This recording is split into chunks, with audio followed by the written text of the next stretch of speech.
마가복음 5장입니다.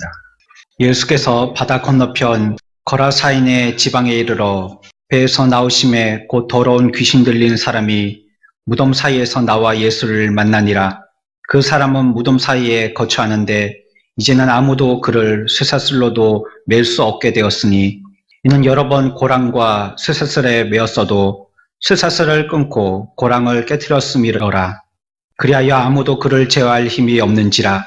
밤낮 무덤 사이에서나 산에서나 늘 소리를 지르며 돌로 자기의 몸을 해치고 있었더라. 그가 멀리서 예수를 보고 달려와 절하며 큰 소리로 부르짖어 이르되 지극히 높으신 하나님의 아들 예수여, 나와 당신이 무슨 상관이 있나이까? 원하건대 하나님 앞에 맹세하고 나를 괴롭히지 마옵소서 하니, 이는 예수께서 이미 그에게 이르시기를 더러운 귀신아 그 사람에게서 나오라 하셨음이라. 이에 물으시되 내 이름이 무엇이냐? 이르되 내 이름은 군대니 우리가 많은 민이다 하고 자기를 그 지방에서 내보내지 마시기를 간구하더니 마침 거기 돼지의 큰 떼가 산 곁에서 먹고 있는지라. 이어 간구하여 이르되 우리를 돼지에게로 보내어 들어가게 하소서 하니 허락하신대 더러운 귀신들이 나와서 돼지에게로 들어가매 거의 2,000마리 되는 떼가 바다를 향하여 비탈로 내리다라.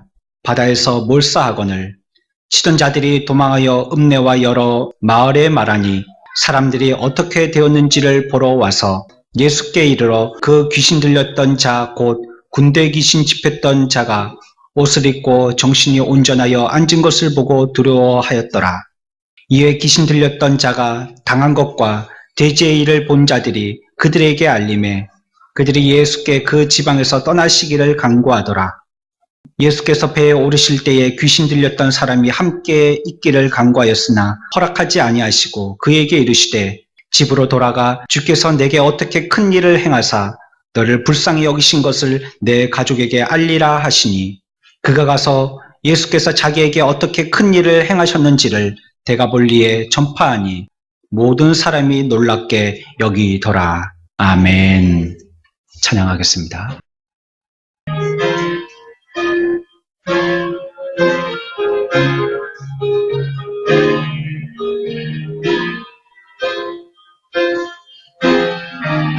그의 마른 불같이 시는 내 영에 주여 임하소서. 이곳에 마른 내 안에 성령 하나님 임하소서. 반가운 빗소리 들려 온 내리듯 주여 임하소서. 이곳에 마른 이 땅에 성령 하나님 임하소서. 밤은 내 안에 성령이여 그대의 빛 담비를 내리소서. 메마른 땅에 성령이여 그대의 빛 생명의 빛 비추소서.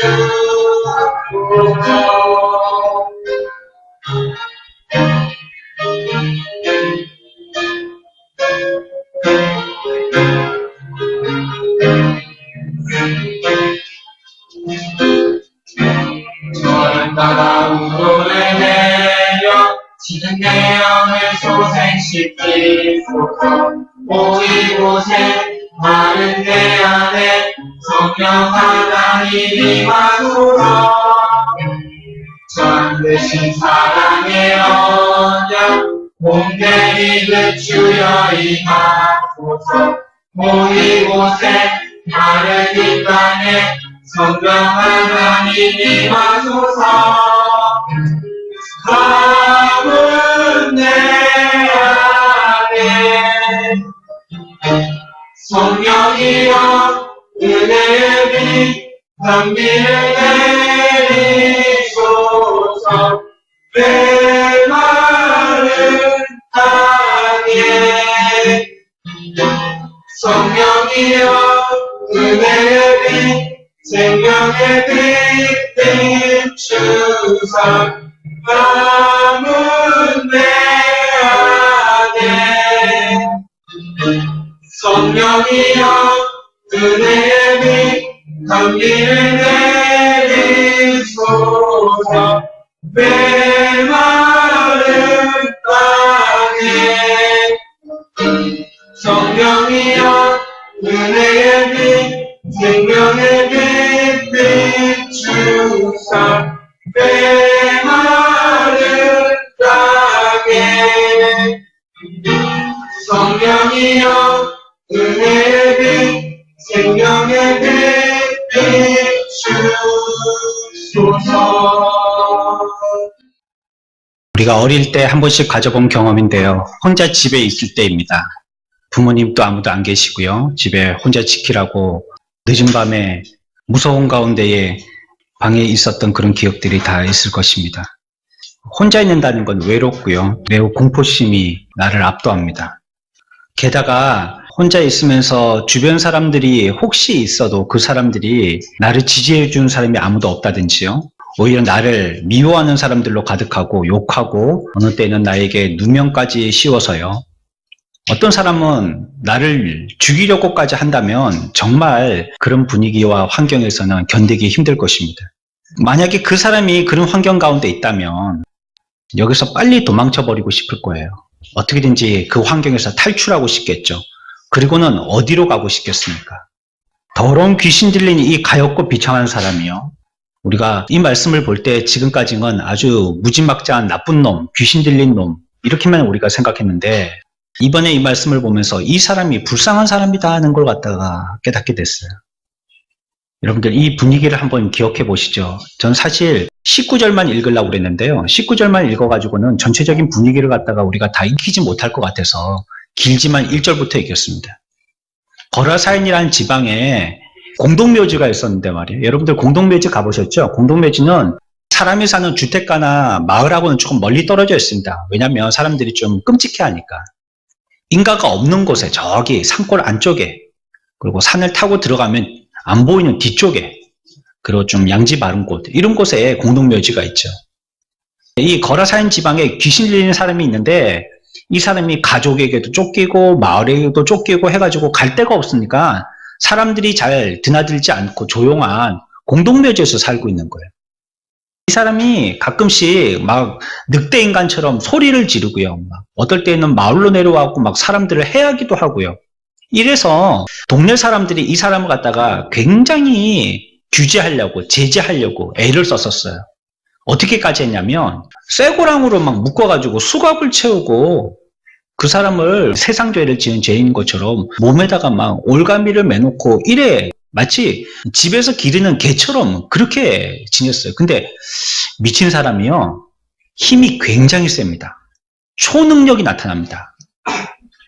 보통 사람들이 예를 들어서 한 30kg 뿐이 못 든다 하면 정신이 오락가락 하는 사람들은요, 괴력이 나타나서요, 막 40kg, 50kg를 듭니다.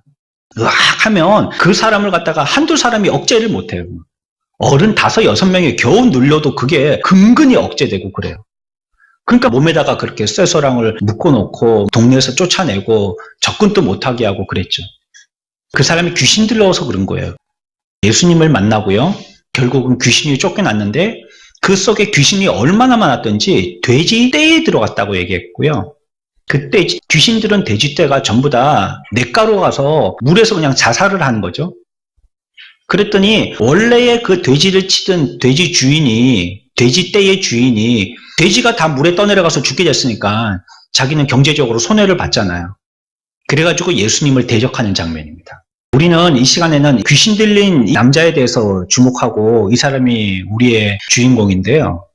여기서 보면 앞에서 말씀드린 것처럼 마을과 동떨어졌고 아무도 그를 지지해주는 사람 없고 외롭고 힘들게 사는 사람 누가 밥이라도 갖다 줬겠어요? 자기가 그렇게 했겠지만 말이에요. 사람들을 공격하고 소리 지르고 짐승처럼 달라들고 갓 다음에 해를 받으니 누가 그 사람한테 근처에 가겠어요. 그러니까 뭐 음식이라는 음식, 사람 먹는 음식을 뭐 제대로 먹었겠냔 말이에요. 누가 가서 말벗을 하며 명절이라고 누가 가서 친구하고 또 뭐 세배를 하러 가든지 세배를 받으러 오든지 그럴 사람이 누가 있었겠어요. 공동묘지는 대낮에도 사람들이 즐겨가기를 꺼려하는 데잖아요. 안 가잖아요. 기분 나쁘다고 하고. 예수 믿는 사람도 밤에 공동묘지 가라 하면 여러분들 섬뜩섬뜩 하실걸요? 예전에도 우리 학생들 막 가르치고 제가 그런 교사일 때요. 학생들 데리고 막 공동묘지 옆을 지나가기 뭐 이런 거. 미션 같은 거 하고 수련회 때요. 막 그러면 막 놀래 자빠지고 교회에서 수련회를 가갖고 전부 다 믿는 사람들인데도 종이 이런 거 하얀 거 비닐봉지에 묶어갖고 슉 던지면 막 귀신이다 막 그러고. 교회에서 수련회를 가는데 막 그럴 정도니까 말이에요. 공동묘지라는 그 분위기 자체가 우리 집에 각인되어져 있는 이미지는 굉장히 섬뜩한 거예요. 옛날에 전설의 고향을 너무 많이 봐서 그래요. 귀신이다 하면 입에다가 칼 물고 입 옆쪽으로 입 찢어진 사람처럼 피가 좀 흘러나오는 그런 귀신을 생각하기 때문이죠. 그런데 혼자 살았단 말이에요, 이 사람이. 귀신 들려서 사람들에게 행했던 악행보다 그 사람 자체를 보잔 말이에요. 얼마나 외로웠겠습니까? 얼마나 힘들었겠어요. 얼마나 제정신으로 돌아왔을 때는 슬펐겠어요. 자기가 그러고 싶어서 그런 거예요. 사실은 뭐 때문에 그런 거예요, 이 사람은? 귀신 때문에 그런 거예요. 자기는 그럴 마음이 없는데 귀신이 그렇게 한 거예요. 거기에 대한 증명이 어디에 나와요? 귀신이 나갔더니 제정신이 돌아와서 굉장히 스마트한 사람이 된 거예요. 사람들에게 똑부러지게 얘기하고요. 현명하고 논리적으로 사람들에게 말할 줄 아는 사람이 됐고요. 내가 따라야 할 참 주인이 누구인지까지 깨닫는 사람이 된 걸 보면 굉장히 똑똑한 사람이었단 말이에요. 그런데 단 귀신 들어서 그런 거예요. 이 사건은 우리에게 또 한 면의 중요한 사실을 전개시켜 주시는데요. 뭐냐면 진실한 신앙이라는 것은요. 진짜 신앙이라는 것은요. 가족 간의 유대 관계를 깨트리지 않는다는 것입니다. 그게 어디에 표시되어 있냐면 우리가 읽었던 말씀 가운데서요. 19절 보십시오. 허락하지 아니하시고 그에게 이르시되 집으로 돌아가 주께서 내게 어떻게 큰 일을 행하사 너를 불쌍히 여기신 것을 내 가족에게 알리라 하시니. 아멘. 제정신이 돌아왔어요. 이 귀신 들리는 남자가요. 그랬을 때 예수님께서 뭐라고 얘기했냐면 어디로 가라 했어요? 집으로 돌아가라는 거예요. 집으로. 너가 갈 곳은 나를 따라오는 게 아니다라고 얘기해서 그 앞절에서 주님을 따르겠다 했거든요. 그 위에 18절 볼까요? 끝에. 예수께서 배에 오르실 때에 귀신 들렸던 사람이 함께 어떻게 했어요? 있기를 간구했다. 이제 제정신이 돌아온다며 예수님하고 같이 있기를 원했다는 거예요. 저는 이 마음도 조금 이해해 보려고 애를 썼어요. 그 전까지 얼마나 외롭고 힘들었고 가족에게까지 버림받았으면 자기를 구원한 참 메시아를 알았기 때문이기도 하지만 나를 이렇게 인정하고 품어주고 나의 이 제일 중요한 문제, 수건인 이런 문제를 해결해 주었던 이 사람을 따라가야 되겠구나. 나는 부모도 가족도 마을도 친지도 아무도 없는 자이지만 이분이 나의 아버지와 같은 그런 분이 되겠구나 하고 이제 그분을 따르려고 했던 분이 예수님이에요. 근데 예수님은 하시는 말이 매정하게 나를 따라오지 말라고 말씀하세요. 오히려 나를 따라오지 말고 어디로 가라고요? 너희 집에 가란 말이에요. 그리고 구체적으로 그 뒤에 말씀하세요. 너를 불쌍히 여기신 것을 내 가족에게 알리라 한 것입니다. 주님은요. 아이고 잘됐다. 우리 예수 믿어야 되니까 교회 부흥해야 되니까 다 싸질머지고 교회로 오십시오. 남편이고 아내고 자식이고 쓸데없습니다. 다 지옥 가고 이 세상에서는 덧없는 겁니다. 아무 소용없으니까 집 다 팔아가지고 전 재산 가지고 교회로 다 몰려오십시오. 뭐 찾아온다 해도 만나지도 마시고 친척이 무슨 소용이 있습니까? 막 명절이 무슨 소용이 있습니까? 그냥 교회로만 다 와가지고 우리끼리 공동체 생활합시다 하는 거는 분명히 이단입니다. 제대로 정신 박힌 교회에서는요. 가족에게로 돌아가라 합니다. 성경이 또 말씀하잖아요. 나를 따라오란 말씀 안 하시고 어떻게 하세요? 집으로 돌아가라는 거예요. 네가 있어야 될 곳은 집이다. 집으로 돌아가고 너의 이러한 상황들을 누구에게 알리라고요? 가족에게 알리라는 것입니다. 그래서 건전하고 정통의 교회, 기독교의 교리는 절대 가정을 타부하지 않습니다. 가정을 파괴시키는 게 기독교가 아니에요. 가정을 파괴시킨다면 그거는 기독교가 아닙니다. 사이비 종교입니다. 이단입니다. 그거는. 집 다 떠나고 부모 온정 다 끊고 독불 장군이고 예수만 믿으면 되고 이거는 사이비입니다. 기독교를 제대로 이해 못한 사람입니다. 진정한 신앙이라는 것은요. 사람들을 가족으로부터 절대 분리시키지 않습니다. 오히려 그 사람들에게 가라라고 얘기해요. 그 사람들과 좋은 관계를 가지라고 얘기해요. 상식적이지 않습니까? 기독교적인 상식입니다. 아니 우리끼리 있어갖고 전도가 어떻게 되겠어요? 그냥 우리끼리 좋고, 우리끼리 재정적으로 풍성하고, 맛있는 거 먹고, 덥지도 춥지도 않고, 이렇게 오붓하게 지내고, 하하 웃고, 여행 다니고, 주일날 예배하고, 무슨 전도가 되겠어요? 무슨 전도가 되겠냔 말이에요. 우리에게 전도하라고 말씀하셨는데, 어떻게 전도가 되겠어요? 누군 만나야지 전도를 하죠. 우리에게는요, 넘치는 감사의 마음이 있습니다. 아멘. 하나님이 우리들에게 주신 은혜에 대해서 넘치는 감사의 마음이 있어요. 그 마음이 하나님께 영광을 돌리고 싶어요. 자, 그러면 그 마음을 여러분들 어디 주변에 있는 키우는 강아지한테 가서 얘기하겠어요? 야, 내 마음이 벅차단다. 메리야, 내 마음이 너무 기쁘고 감사단다. 이거 어쩔꼬? 아니면 여러분들이 산에 가서 나무 보고 얘기하겠어요? 와, 하나님의 창조하심이 이렇게 위대하다. 나를 구원해 주신 이 은혜가 너무 벅차고 기쁘구나. 나무야, 소나무야, 나무야. 하늘을 보고 얘기하겠어요? 구름을 보고, 아, 두둥실 저 양떼구름아, 내가 얼마나 하나님께 큰 은혜를 받았지 너무나도 기쁘단다. 예수 믿는 사람이요, 은혜 받고 벅찬 마음은요, 이와 같이 자연이나 다른 피조물에게 가서 얘기하는 게 아니에요. 그걸 그들이 들어주나요? 들어주냐 말이에요. 나무한테 가면 메리가 꼬리나 흔들까? 꼬리는요, 가면 흔들죠. 내가 그 얘기한다고 흔드는 게 아니에요. 그냥 내가 가고 주인이니까 흔드는 거예요. 아니 흘러가는 뭉게구름도요, 내가 가서 더 예쁠 것 같지만요, 그거 그냥 흘러간 지갈길 가는 거예요. 우리는 누구에게 그걸 얘기하는 말이에요? 우리에게 주신 은혜와 이 영광스러움에 대해서 어디에다가 간증하며 고백해내냔 말이에요. 그게 우리를 보내신 가족과 집입니다. 거기 가서 얘기하는 거예요. 혼자 사는 게 그 예수 믿는 사람이 아니란 말이에요. 여러분들, 우리가 잘못 이해하고 있는 것 중에서 예수 잘 믿으려면 다 싸질머지고 기도원 올라가고 거룩한 사람 되면은 예수 잘 믿는 줄 아는데 천만의 말씀이고 만만의 콩떡입니다. 전혀 그렇지 않습니다. 그거는요, 옛날 중세시대 때나 초대교회 이전의 때에 한쪽으로 치우친 편중된 그리스도인들이 수도승들이 하던 일들이에요. 집을 다 떠나갖고 혼자 이 길다는 후드 모자 같은 거 쓸고 회색 가운 같은 거 입고, 그리고 일하고 예배하고 일하고 기도하고 이것만 하고 단절되어진 사회에서는 동떨어진 삶을 살았던 수도원 생활을 했던 거예요. 고난당하고 말도 잘 안 하고 기쁘지도 않고 즐겁지도 않고. 오늘날 그렇다 하면서 예수 믿고요, 다 짜질머지고 기도원 올라가면 예수 잘 믿는 줄 안단 말이에요. 어디 영성훈련원에 가고 평생 거기서 생활을 하면 그 사람은 참 거룩한 사람이라고 생각한단 말이에요. 그렇지 않습니다. 성경을 보십시오. 성경이 어디 그렇게 얘기하고 있는지. 그러면 아마 예수님은요, 교회를 갖다가 산꼭대기에 지었을 거예요. 여기 모여라. 내가 제일 거룩하니까 날 보려면 여기 꼭대기까지 고생, 노력 다 해가면서 그래 만나야지 나 좀 만날 수 있지. 다 모여라 이러셨을 거예요. 근데 오히려 예수님은요, 나면서부터 가정에서 나셨고요, 마지막 죽음도요, 가정의 어머니 무릎에 죽었습니다. 아무도 예수의 시체에 대해서 거둬들이는 사람이 없었어요. 가족들 말고는. 성경은요, 가족을 배제하지 않아요. 여러분들 새벽기도 너무 오래 하면 안 됩니다. 새벽 5시에 와가지고 오전 10시에 집에 가고 그러면 안 돼요. 한두 시간 기도하고 빨리 집에 가서 밥 해갖고 남편 출근시켜야 될 거 아니에요. 애들 학교 보내야 될 거 아니에요. 교회 와갖고 하루 종일 기도만 한다고 잘하는 게 아니란 말이에요. 그럼 자기 가정은 어떻게 되겠는데요? 그래서 우리는요, 가족과 친구에게 돌아가서 그들과 관계를 회복해야 되는 겁니다. 그게 내가 받은 은혜와 하나님께 우리에게 주신 이 영광을 고백하는 거예요. 그게 바른 우리의 삶이에요. 이게 진짜 그리스도께 감사의 표현을 바르게 할 줄 아는 사람이에요. 다시 봅니다. 19절. 이 말씀은 우리가 같이 읽죠. 시작. 집으로 돌아가 주께서 내게 어떻게 큰 일을 행하사 널 불쌍히 여기신 것을 내 가족에게 알리라.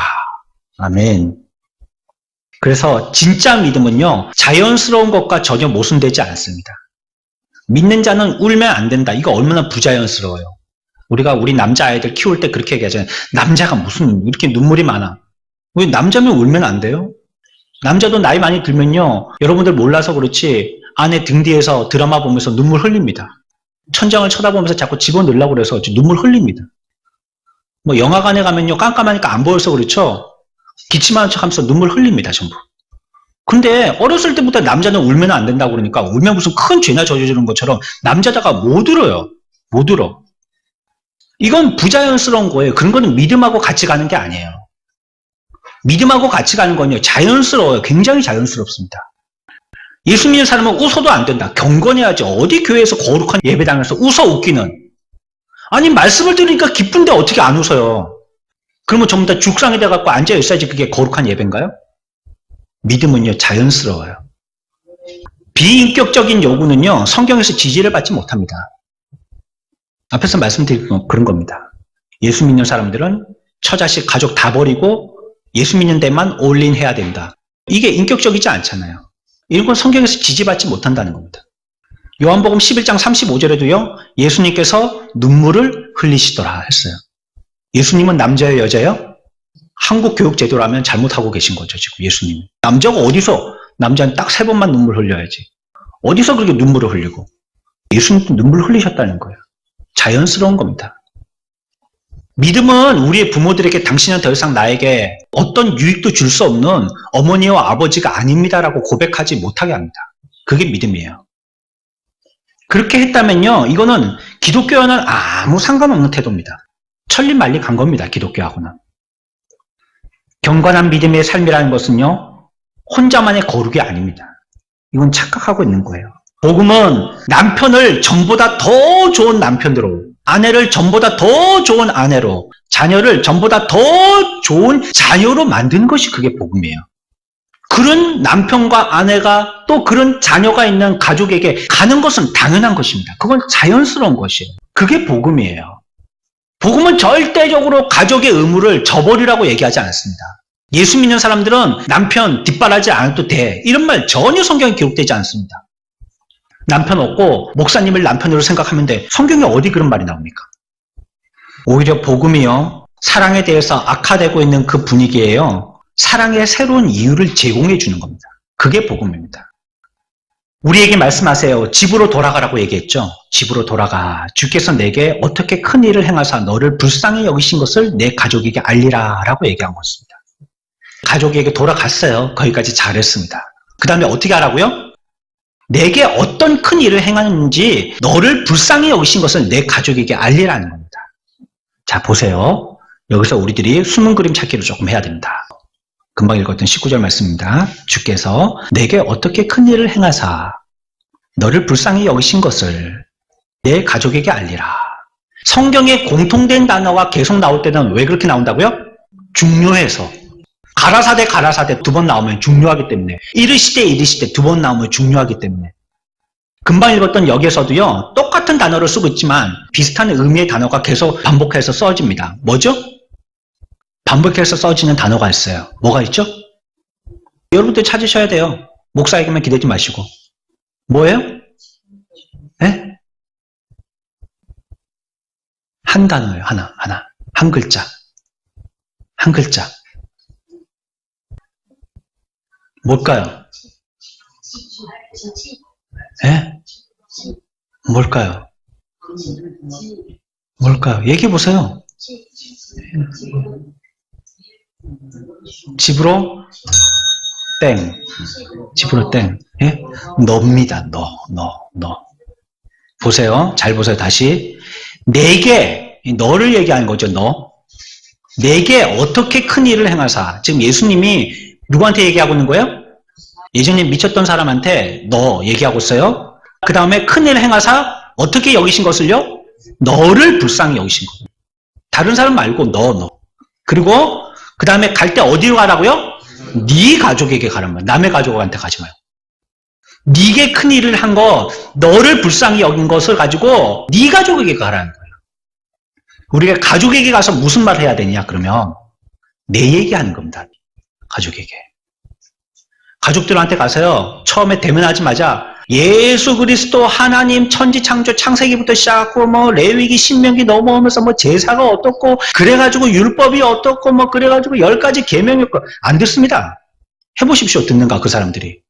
안 들어요. 안 들어.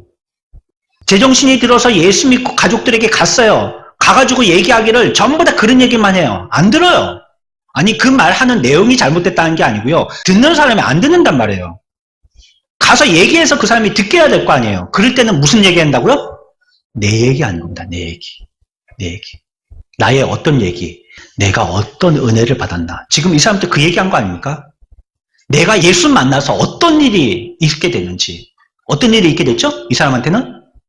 지금까지 내가 귀신에 종살이 하면서 공동묘지에 살던 비참한 삶을 살았는데 예수 만났더니 귀신이 쫓겨나갔다. 이게 내 얘기 아니에요. 그거 얘기하라는 거예요. 그거. 교리 설명한다든지 뭐 내가 깨달은 거 가르치려고 하면 안 돼요. 몰라요. 그 사람들은. 분명히 얘기하지 않습니까? 내게 어떻게 큰 일을 행하신 거, 이걸 얘기하라는 거예요. 네게 있는 큰 일이 누구를 통하여서 어떤 일이었는지 그거 얘기하라는 겁니다. 그거 느낀 거 그거 얘기하는 거예요. 사람이 들을 때요, 가장 귀를 쫑긋 세워서 듣는 건요, 그 개인이 당면한 경험입니다. 그 얘기할 때 가장 귀를 쫑긋해서 듣습니다. 그래서 아이들이요, 옛날에, 요즘에는 뭐 스마트폰이 있어갖고 그게 할아버지, 엄마, 아빠 역할 다 해주지만 예전에는 잠자기 전에 엄마, 아빠는 할아버지한테 가서 무슨 얘기 해달라고 그래요? 옛날 얘기 해달라고 합니다. 옛날 얘기. 지가 책 사보지. 왜 할아버지, 할머니 피곤하게 읽어달라고 그래요? 그 할아버지, 할머니의 경험적인 옛날 얘기를 하려고 하는 거예요. 근데 할아버지, 할머니들이요, 거의 막 문필가가 다 되셔가지고요, 각색을 하십니다. 얘기하다 보면 처음엔 신데렐라인데 마지막은 백설공주예요. 헷갈리는 거예요. 이게 뭐가 어떻게 되는지. 콩쥐팥쥐에서 나중에는 뭐 호박마차가 나오고 막 그러는 거예요. 헷갈리는 겁니다. 각색을 잘 하시는 거죠. 이게 뭐냐? 자기 얘기해 주는 겁니다. 여러분들도 얘기 들어보십시오. 누구 얘기 나올 때 귀가 쫑긋댔는지, 그 사람의 개인적인 경험 얘기할 때요, 가장 귀 기울이게 됩니다. 우리에게 그거 얘기하라는 겁니다, 지금. 내게 하나님이 어떤 경험을 하게 하셨는지, 내가 만난 하나님은 어떤 하나님이고, 그 하나님을 나는 어떻게 체험해서 어떻게 변화되었는지, 가족에게 가서 그거 얘기하라는 겁니다. 하지만 그 내용은 내 얘기가 아니죠. 내게 경험되어진 나의 주인 되신 그분의 얘기입니다. 하지만 그분이 나에게 경험됐기 때문에 그게 내 얘기가 된 것입니다. 사람들은 이런 얘기를 할 때에 은혜보다는요, 자신이 했던 노력이나 치적 이런 것들 자랑하고 싶습니다. 내가 그래가지고 말이야, 처음엔 예수 만나가지고 이래가지고 자기의 개인적인 얘기를 하다가 그래가지고 내가 얼마나 부자 됐는데 이런 거 얘기하고 싶은 거예요. 마지막은. 그래가지고 우리 아이가 얼마나 좋은 학교 갔는데 이거 얘기하고 싶은 거예요. 내가 그래가지고 내가 얼마나 좋은 차를 갖다가 새로 뽑게 됐는데 이거 얘기하고 싶은 거예요. 결국은. 이거는요, 자기의 경험을 얘기하지만 내용도 자기 얘기입니다. 이런 거는 안 듣고 싶어요. 그들에게 얘기하고 듣게 하고 해야 되는 얘기는 내가 경험한 얘기지만 예수 그리스도 얘기하는 것입니다. 그가 만난 예수 그리스도를 얘기하는 거예요. 복음의 진리를 붙잡고 값없이 주시는 은혜를 믿는 사람은요, 주께서 나를 위해서 하신 그 일을 전하는 거예요. 그게 내 말하는 것입니다. 그분 자랑하고 그분 얘기하는 겁니다. 자신이 행한 일이나 의지나 기도, 간구에 대해서 말하기보다는요, 죄인들을 사랑의 눈으로 보시고 자녀 삼으시고 영원한 상속자가 되게 하신 위대하신 하나님의 사랑과 은혜의 그 모든 영광을 돌리면서 그거 얘기하는 겁니다. 이것이 자녀예요. 이게 하나님의 자녀예요. 그래서 우리들은요, 집으로 돌아가야 됩니다. 집으로. 우리 함께 합시다. 집으로 돌아갑시다. 집으로 돌아갑시다. 문제아이는요, 학교 마치면 꼭 옆길로 셉니다. 집으로 안 가요. 너 어디니? 집에 가는 중인데요. 1시간째. 집에 가고 있는 중인데요. 1시간째. 문제아이는요, 자꾸 옆길로 새는 거예요. 근데 모범생은요, 마치면 어디로 가요? 집에 갑니다. 집에 가요. 가서 뭘 전해야 됩니까? 감사를 전하는 것입니다. 하나님께서 항상 보여주신 큰 인자하심에 대해서 충만함으로 이걸 감사하는 것입니다.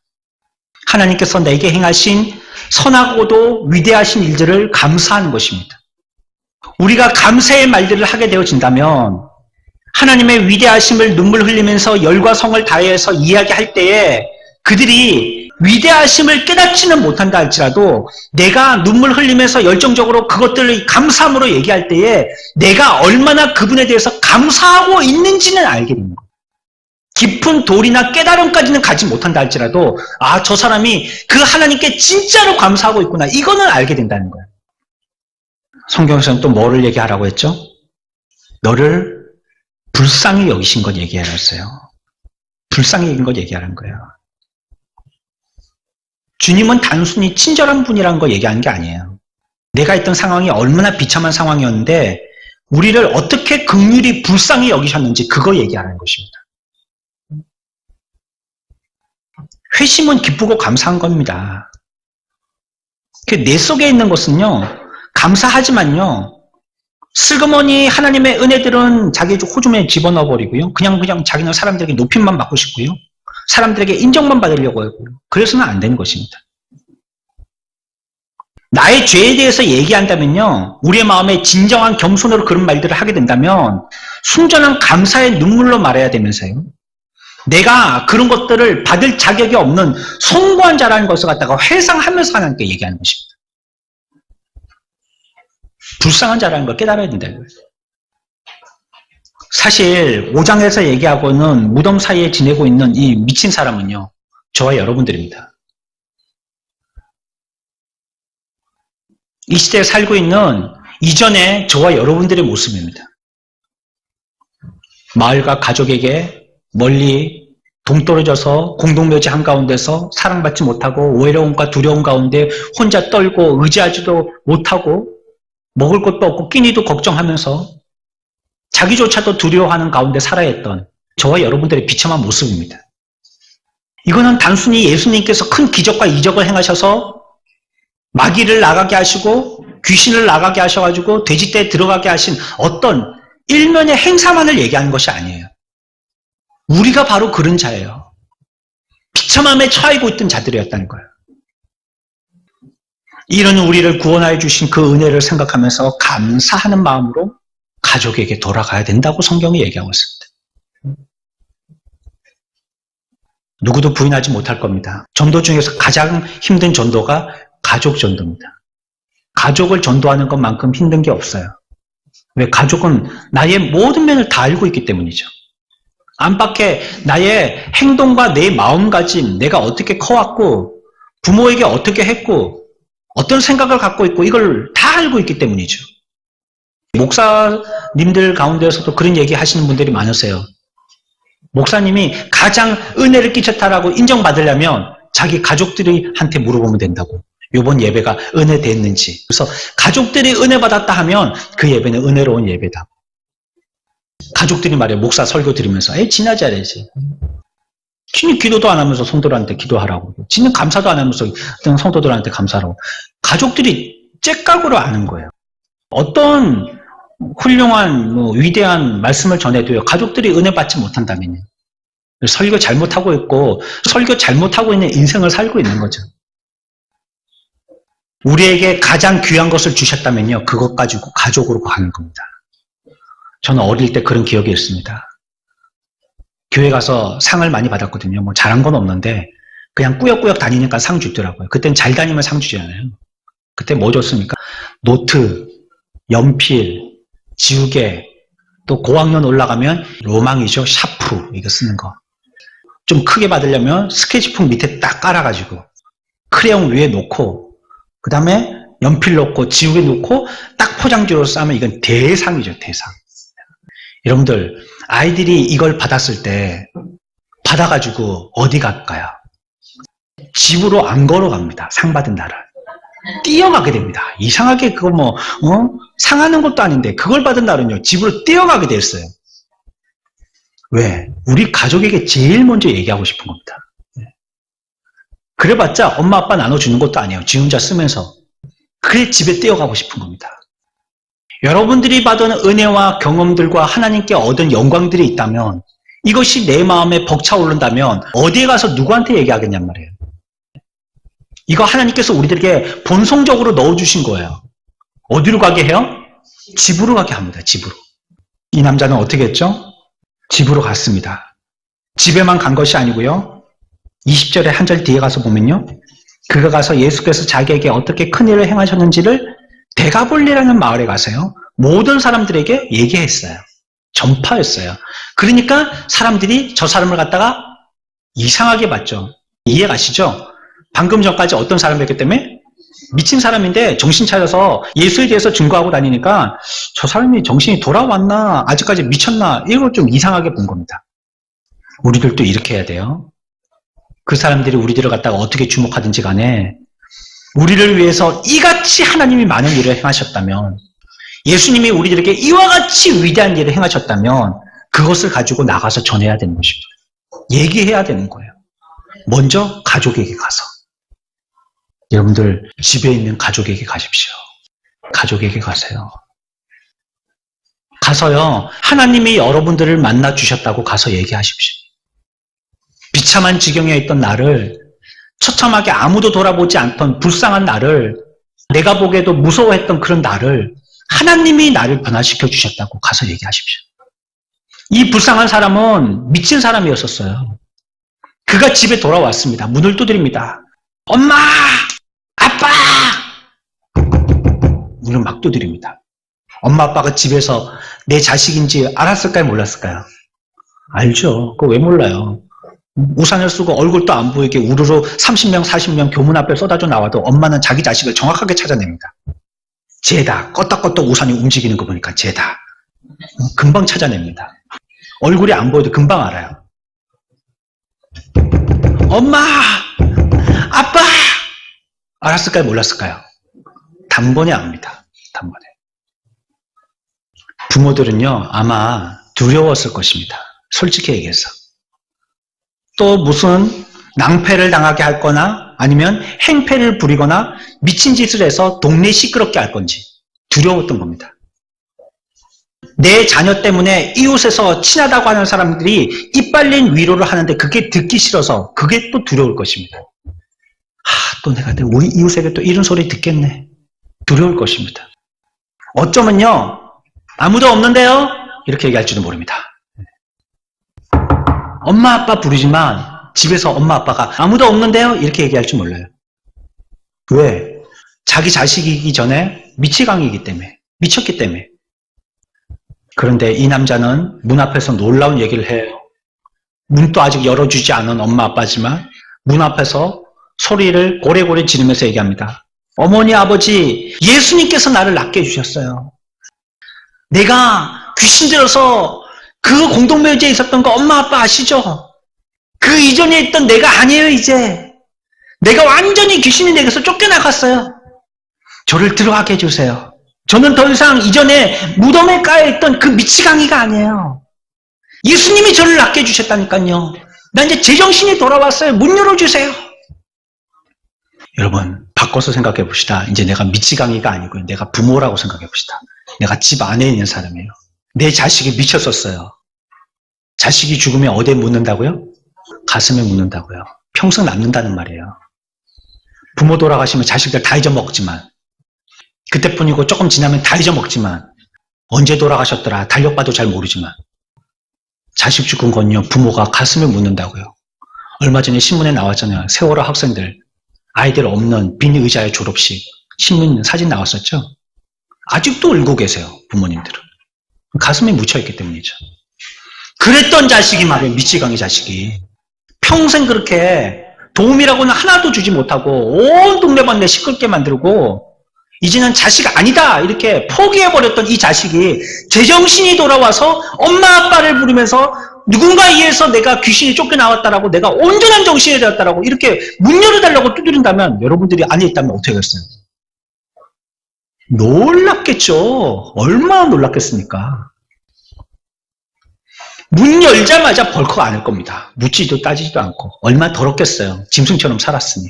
하지만 벌컥 안지 않겠습니까? 그 모든 병이 다 낫게 됐으니까요. 우리 자식에게 의해서 그 모든 문제가 다 해결됐으니까요. 어떤 의사도 고치지 못하고 어떤 정술가도 고치지 못했던 이 병을, 이 미치광이를 정신들에게 해서 정상이 되게 했으니까 얼마나 감사하고 고맙겠어요. 벌컥 안을 거야. 그때 우리는 얘기하는 겁니다. 그때 놀라움과 은혜의 마음을 가지고 주님이 나를 그렇게 하셨다고 얘기하는 겁니다. 죄에 사로잡혔던 자가 해방되어서 집으로 돌아가 가족에게 자기의 해방을 말하게 된다면요. 그 모습이 이와 같지 않겠어요? 우리들도 그와 같이 돼야 되지 않겠어요? 우리가 돌아갈 가족이 하나님을 전혀 알지 못하고 기도할 줄도 모르고 예수 믿는 것을 핍박하는 가족이라 할지라도 그래도 그들은 나의 가족입니다. 그들이 아무리 악하고 그 부모님께 아무리 악한 감정을 품고 있더라도 그들은 우리의 부모님입니다. 여러분들 집으로 돌아가십시오. 내가 돌아가야 할 곳은 집입니다. 여러분에게 이유 없이 화나 있는 그들을 비유 맞추기 위해서 가라는 건 아닙니다. 그들의 불쌍한 영혼 구원을 위해서입니다. 나는 이제 나음 얻었기 때문에, 나는 이제 고침받았기 때문에, 이제 고침받고 제정신 든 내가 보니까 그들이 제정신이 아닌 거예요.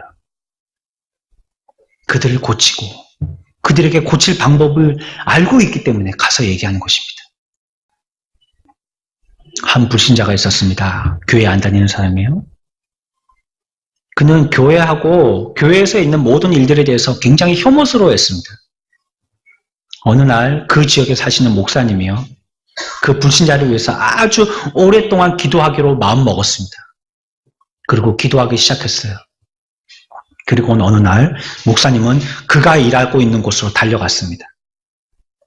그리고 그를 만나자마자 얘기하셨어요. 여보게, 나는 자네 영혼의 구원에 대해서 매우 관심이 많다네. 나는 자네의 영혼을 위해서 밤낮으로 지금까지 기도했네. 그리고 돌아가셨어요. 그리고 그 남자는요, 그 일을 집에 가서 아내에게 얘기합니다. 이곳에 방금 목사님께서 다녀가셨는데 나의 영혼에 대해서 그렇게 관심이 많다는구나. 나를 잃고 싶지 않아서 그것이 목사님에게 큰 고통이라셨어. 이렇게 얘기하면서 그 불신자 뺨 위에 눈물이 주르르 흘러내렸습니다. 그는 아내에게 얘기했습니다. 나는 나 자신의 영혼에 대해서 한 번도 관심을 가져본 적이 없어. 그런데 오늘 아침 나와 전혀 상관없는 그분이 내게 와서 조롱하고 욕했던 그 목사님이 내게 달려와서 단지 내 구원을 위해서 기도하고 염려하고 계시다고 얘기해 주셨어. 그러면서 이렇게 멀리 떨어져 있는 나를 위해서 달려오셨어. 어떻게 그렇게 할 수가 있지? 그제서야 그는요, 자신의 영혼에 대해서 관심을 가지기 시작했고요. 그는 집으로 들어가서 하나님 앞에 자신을 회개하고 기도하였어요. 그 이후 주일부터 교회에 출석해서 예수 믿기 시작했어요. 내가 받은 은혜가 어떤 은혜인지 얘기해야 합니다. 여러분들이 예수 그리스도를 통하여서 얻게 되어진 경험, 이것이 무엇인지 얘기해야 합니다. 우리 마음에는 말할 수 없는 벅찬 것이 있기 때문에 그래요. 큰 은혜가 있기 때문에 그래요. 깊은 감동이 있기 때문에 그래요. 다 말로 표현할 수 없는 위대하신 하나님의 영광이 우리 가운데 있기 때문에 그래요. 얘기해야 합니다. 집으로 가십시오. 집에 가서 얘기하십시오. 집에 가서 내가 어떻게 변화되었는지, 누구로 통하여서 변화됐었는지, 나를 이렇게 변화시키신 분이 누구신지 그분에 대해서 자신의 경험을 얘기하십시오. 오늘 또 우리를 오라고 부르십니다. 우리가 가야 할 집이 있고 우리가 장차 마지막에 영원히 살 집도 있는 것입니다. 저와 여러분들은 이 시대에 살면서 어떻게 하는 것이 잘 사는 걸까요? 어디서 사는 것이 잘 사는 걸까요? 독불장군처럼 공동묘지에서 혼자 아무도 나를 타치하지 못하고 내 왕국을 만들어서 내 아성을 쌓아서 거기서 나 혼자서 잘 사는 것, 그게 정말로 행복한 것일까요? 오늘 우연히 만난 것 같지만 예정 가운데 찾아가신 주님께서 그의 삶에 대변화를 일으키십니다. 이와 같은 놀라운 삶의 변화가 저와 여러분들에게 있기를 축원합니다.